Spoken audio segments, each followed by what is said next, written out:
Bonjour, je suis Véronique Martine, directrice déléguée de la DETS. Au sein de la DETS, nous avons différents services qui se chargent de l'insertion,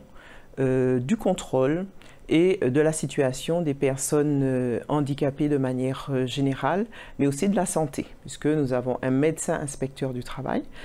qui œuvre au sein du GIPROM, qui intervient auprès des médecins du travail, qui sont aussi des acteurs importants dans le processus. Et surtout, nous avons la dimension travail, puisque nous avons en charge l'emploi, l'insertion, la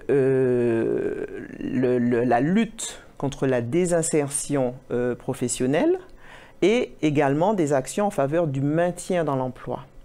Donc dans ce cadre-là, la DETS est complètement dans l'accompagnement des personnes qui vont être atteintes de cancer, puisqu'il va s'agir de les accompagner pour leur permettre de rester en emploi, pour leur permettre d'y accéder et aussi pour faciliter l'action de retour à l'emploi et de réintégration de son poste dans une activité sociale qui est utile à la guérison.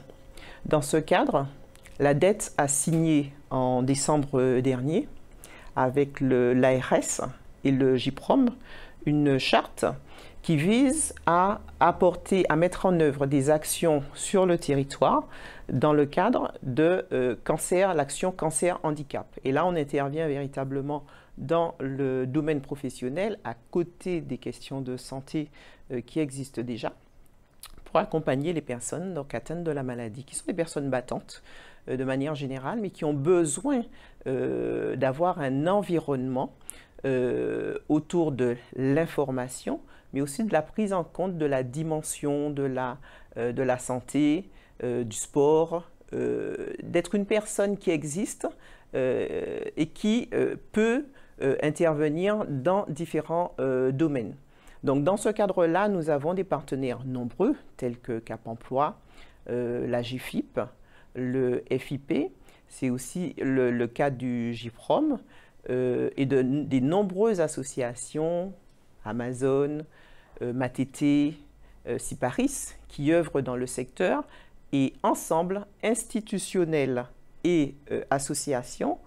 œuvrent pour permettre aux personnes d'exister en une personne unique dans sa globalité, dans toute sa dimension humaine. Et ce sont des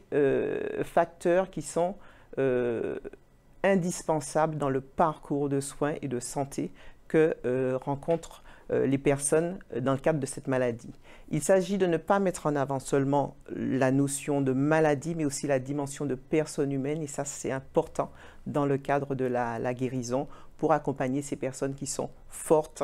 de toute façon face aux épreuves qu'elles ont à traverser. Et l'ensemble des institutions et des associations ont mis en place cette dynamique qui permet de coordonner véritablement l'action sur le territoire.